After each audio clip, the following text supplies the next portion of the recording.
अस्सलामु अलैकुम नाज़रीन। इस एपिसोड के आगाज में हमें बालीन एक कमरे में जंगी जरह पहनते हुए दिखाया जाता है। तब उसे वह लम्हा याद आता है जब सुल्तान सलाहुद्दीन ने उसे जख्मी किया था। उसी लम्हे लॉर्ड जोड़ास कमरे के अंदर दाखिल होकर जैसे ही बालीन को देखता है तो कहता है कि तुम अबीलिन के दिफा के लिए बिल्कुल तैयार हो। बालीन के जाने के बाद विलियम वहाँ पर आकर लॉर्ड जोड़ास से कहता है, मैं देख रहा हूँ कि तुम बालीन की काफी हिफाजत कर रहे हो और मैं ये जानता हूँ कि ये तुम सब किस लिए कर रहे हो, और ये बात तो वाजे है कि तुम बादशाहत के लिए बालीन को तैयार कर रहे हो। जोड़ास कहता है कि कुद्स के लिए यही बेहतर है और मैं तुम्हें भी मशवरा दूंगा कि अपनी समत का पहले ही से तयन कर ले। शाम में हम देखते हैं जहां सुल्तान अदसीज को खलील और बहादुर के साथ मिलकर थकी हुई फौज में दोबारा जान डालने का कहते हैं। यहाँ खलील और बहादुर सुल्तान से कहते हैं कि वो शाम छोड़कर जाना चाहते हैं। सुल्तान इसकी वजह पूछते हैं तो वो कहते हैं कि हम आपके घर वालों की हिफाजत न कर सके, इसलिए हमारा यहाँ रहना हमारे लिए मजीद शर्मिंदगी का बाइस बनेगा। सुल्तान कहते हैं कि पिछली बातें भुला दी जाए, हम दोस्तों के लिए नरम और दुश्मनों के लिए गजब का सबब बनेंगे। कीरक में हम देखते हैं जहां मारिया मैला खातून से मिलने उसके महल आती है। मारिया मैला खातून से कहती है कि मैं जानती हूं कि तुम सलाहुद्दीन से कितनी मोहब्बत और जाती लियोन से कितनी नफरत करती हो। अगर तुम चाहो तो हम मिलकर सलाहुद्दीन को अपना मोहताज बना लेंगे, ऐसे ही वो हमारे पंजे में आएगा। मैला कहती है कि वो अपने मुफाद के लिए कुछ भी कर सकती है। शाम में बुरो अपने साथियों के साथ जा रहा होता है कि उसी लम्हे सायरा खातून आकर उन्हें रोक लेती है। सायरा उसे अपने साथ जाने का कहती है तो वो उसके साथ चल पड़ता है। गोकबुरो काराघोष से कहता है, ये क्या माजरा है, पहले तो ये बुरो की दुश्मन थी। काराकुश कहता है कि पहले गोकबुरो भी इनके ही कहने पर बुरो पर कई बार हमला कर चुका है। वहाँ बुरो से सायरा कह रही होती है कि अब मेरा दिल खुदा ने बदल दिया है और अब मुझे अपनी तकदीर के बदलने का सिर्फ इंतजार है। ये सुनकर बुरो सायरा से कहता है कि वो जंग के खत्म होने के बाद शादी करेंगे और तब तक वो महल में रहे। जवाब में सायरा कहती है कि सहारा का फूल बर्तन में कभी नहीं खिल सकता, जिस पर बुरो मुस्कुरा देता है। मंजर तब्दील करके हमें अवाकली कबीले का मंजर दिखाया जाता है, जहां करहान सरदार बूढ़े शख्स को एक सोने की थैली देता है, जिस पर वो बूढ़ा शख्स खुशी से कहता है कि करहान हर जरूरतमंद की मदद करता है। उसी लम्हे बुजुर्ग खेमे के अंदर दाखिल होते हैं जिन्होंने सलाहुद्दीन का इलाज किया था और करहान से कहते हैं कि वो महफूज नहीं है क्योंकि उसका खून आज तक नहीं बहाया गया। शाम का मंजर हम देखते हैं जहां सुल्तान सलाहुद्दीन तख्त की तरफ मुसलसल देखे जा रहे होते हैं। इसी दौरान दीवान के अंदर काजी फाजिल दाखिल होते हैं और सुल्तान से पूछते हैं कि आपको शिफा कहां से मिली। सलाहुद्दीन अय्यूबी अपने साथ होने वाले तमाम वाकयात के बारे में काजी फाजिल को बताते हैं और काजी फाजिल से पूछते हैं कि क्या आपने मेरी बातों पर यकीन किया।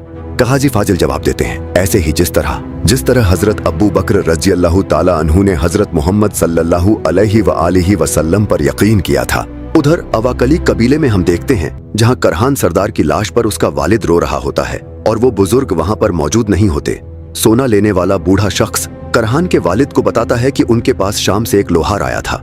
करहान का बाप कहता है कि कबीले के चारों अतराफ फैल जाओ, मुझे वो बूढ़ा शख्स चाहिए। दूसरी तरफ अबीलिन में हम देखते हैं जहां लॉर्ड जोड़ास और बालीन जंगी मंसूबा तरतीब दे रहे होते हैं। लॉर्ड जोड़ास बालीन से कहता है कि यूरोप से आने वाले दस्तों के पास ऐसी जंगी चालें हैं कि सलाहुद्दीन उनके बारे में नहीं जानता। उसी लम्हे कमरे के अंदर मार्कोस दाखिल होकर बालीन को यह खबर देता है कि सलाहुद्दीन के सिपाहियों ने जाफा की बंदरगाह से अबीलिन आने वाले रास्ते को बंद कर दिया है। बालीन गुस्से से भड़क उठता है। जोड़ास कहता है कि हमारे पास एक रास्ता है कि अवाकली के जरिए फौजी दस्ता अबीलिन लाया जा सकता है। बालीन कहता है कि वो एक मुस्लिम रियासत है, नहीं मालूम कि वो मदद करेंगे या नहीं, और अपने कमांडर को फौरन अवाकली जाने की तैयारी का हुक्म देता है। दूसरी जानिब जंगल में अली बुरो को ये खबर देता है कि उन्होंने अबीलिन जाने वाले रास्तों को बंद कर दिया है सिवाय अवाकली के रास्ते के, जिस पर बुरो तुराब से कहता है कि इसके बारे में सुल्तान को आगाह कर दिया जाए। कहुत्स में हम देखते हैं जहां लॉर्ड गाय सबीला से कहता है कि अब ये उदासी खत्म कर लो और मेरे साथ बाहर चलो। लॉर्ड गाय के जाने के बाद वो खुद से कहती है कि खुदा गवाह है, तुम अपने किए का हिसाब दोगे। शाम में हम देखते हैं जहां शमसा खातून जुमर्रद का शुक्रिया अदा करते हुए उसे तोहफे में एक लिबास देती है। उसी लम्हे वो रो देती है और उनसे माफी मांगने लगती है। शमसा माफी की वजह पूछती हैं। उसी लम्हे सायरा खातून कमरे के अंदर दाखिल होकर कहती हैं कि माफी मांगने और अपने जुर्म का एतराफ करने के लिए हिम्मत चाहिए होती है। वो कहती है कि जुमर्रद ने उसके कहने पर आपको जहर दिया था। शमसा कहती है कि खलीफा को जहर देने वाली भी वो खुद है। आंखें सब बोलती हैं। सायरा शमसा खातून से माफी मांगती है और बताती है कि वो बुरो से मोहब्बत करती है। शमसा कहती है कि अगर वो मोहब्बत के लिए ये कुर्बानी दे रही है तो मैंने भी उन्हें माफ किया। शाम में हम देखते हैं जहां खलील सुल्तान के पास एक खत लाते हैं जिसमें बुरो की तरफ से सुल्तान को अवाकली के सरदार से बात करने का कहा गया होता है ताकि काफिरों तक आने वाली फौज को रोका जा सके। काजी फाजिल कहते हैं कि रुस्तम हमारे दीनी भाई हैं और हमें वो मना नहीं करेंगे। अवाकली के कबीले में हम देखते हैं जहां बालीन वहां मौजूद होता है और रुस्तम सरदार से उसके बेटे की ताज़ियत करता है और बरसों से इस कबीले के साथ अपने भाई के ताल्लुकात का भी तज़किरा करता है और अपनी फौज को रास्ता देने की इजाजत मांगता है। रुस्तम कहता है कि वो किसी किस्म की जंग में सीधे तौर पर दाखिल नहीं होना चाहता, जिस पर लॉर्ड जोड़ास और बालीन को इस बात का यकीन हो जाता है कि वो किसी और को भी इस रास्ते से दाखिल नहीं होने देगा जो कि उनके लिए फायदेमंद साबित होगा। कहुत्स में हम देखते हैं जहां लॉर्ड गाय विलियम से कहता है कि जैसे तुम देख रहे हो कि किस तरह बालीन की ताकत रोज बरोज बढ़ती जा रही है और ये चीज मुआहिदे में शामिल नहीं थी। छोटा बादशाह जल्द ही बीमारी से शिकस्त खा जाएगा और तुम्हें बचाने वाला कोई नहीं होगा। लॉर्ड गाय के जाने के बाद गुस्से से विलियम मेज को उलट पलट देता है। सराय में हम खाना खाते हुए अदसीज और उसके साथियों को देखते हैं। अदसीज कहता है कि सुल्तान ने बुरो को इतना अहम काम क्यों दिया, हत्ता कि वो जानते भी हैं कि हर बार वो कोई ना कोई फितना का सबब बनता है। अगले मंजर में हम देखते हैं जहां सुल्तान सलाहुद्दीन भी अवाकली कबीले में पहुंच जाते हैं और रुस्तम सरदार से उसके बेटे की ताज़ियत करते हैं, जिस पर वो बताते हैं कि आपसे पहले भी अबीलिन के लोग मेरे पास आ चुके हैं और मैंने ये फैसला किया है कि मैं सीधे तौर पर किसी भी जंग में शामिल नहीं हूँगा। और कातिल का खंजर सलाहुद्दीन के हवाले करते हुए कहते हैं कि अगर आप मेरे बेटे के कातिल को ढूंढ दें तो मैं आपको मायूस नहीं होने दूंगा। यहाँ हम देखते हैं कि सलाहुद्दीन अय्यूबी वो खंजर कारा तिगन के हवाले कर देते हैं और कातिल को ढूंढने की जिम्मेदारी उसे सौंपते हैं। कुद्स का मंजर हम देखते हैं जहां सबीला विलियम से कहती है कि मेरे बाबा के जाने के बाद मैं सबसे ज्यादा एतबार आप पर करती हूँ, इसीलिए मैं आपको अपने दिल की बात बता रही हूँ और वो ये है कि मैं लॉर्ड गाय को मारना चाहती हूँ क्योंकि वो मेरे भाई के लिए खतरा है, जिस पर विलियम कहता है कि वो भी यही चाहता है। अबीलिन में हम देखते हैं जहां बालीन लॉर्ड जोड़ास से कहता है कि उन्हें कयीले की फौज के साथ शूरवीरों को लाना होगा। लॉर्ड जोड़ास कहता है कि ऐसा करने पर मौका मिलते ही सलाहुद्दीन हम पर हमला कर देगा। उसी लम्हे मारिया खबर लाती है कि अब से मैला भी हमारे साथ है।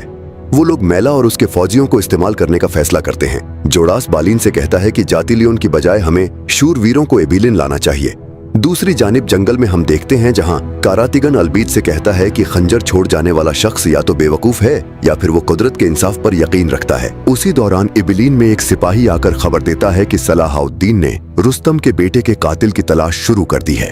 यह सुनते ही जुड़ास उसे हुक्म देता है कि शहर से बाहर छुपे हुए उसके सिपाहियों को सामने लाया जाए। वियान कैरिक में मारिया और बालन मेला से कहते हैं कि सिपाहियों को लाने के लिए उन्हें उसकी फौज की सख्त जरूरत पड़ेगी। इस पर मेला कहती है कि वह सायरा का इस्तेमाल करके बोरू को बिना किसी सिपाही के जाया किए रास्ते से हटा सकती है। बालन पहले सायरा को इस साजिश में घसीटने पर राजी नहीं होता, लेकिन फिर उसे वह लम्हा याद आ जाता है जब सलाहुद्दीन ने लगातार वार करके उसका सीना छलनी कर दिया था। आखिरकार वह गहरी सांस लेते हुए कहता है कि अब उन्हें जो करना है करे। प्यारे नाजरीन, आज की इस एपिसोड में यही कुछ था। उम्मीद है कि आज की ये एपिसोड आपको पसंद आई होगी। अगर आज की ये एपिसोड आपको पसंद आई है तो हमारे YouTube चैनल को जरूर सब्सक्राइब करें। वीडियो के इख्तिताम पर हमारी अल्लाह ताला से ये दुआ है कि हमारी आवाज जहां तक पहुंच रही है और जो लोग हमारी आवाज सुन रहे हैं, अल्लाह ताला उन्हें तमाम जहानों की खुशियां अता फरमाए। जो लोग गमों में मुब्तला हैं, अल्लाह ताला उनकी तमाम मुश्किलों को आसान फरमाए। अल्लाह हाफिज।